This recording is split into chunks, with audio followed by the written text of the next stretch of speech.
大家好，我是来自莫桑比克的欧阳乐成。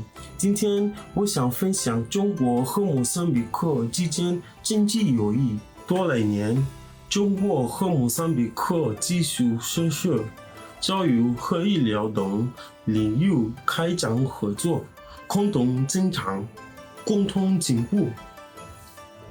文化交流让我们的心更加贴近。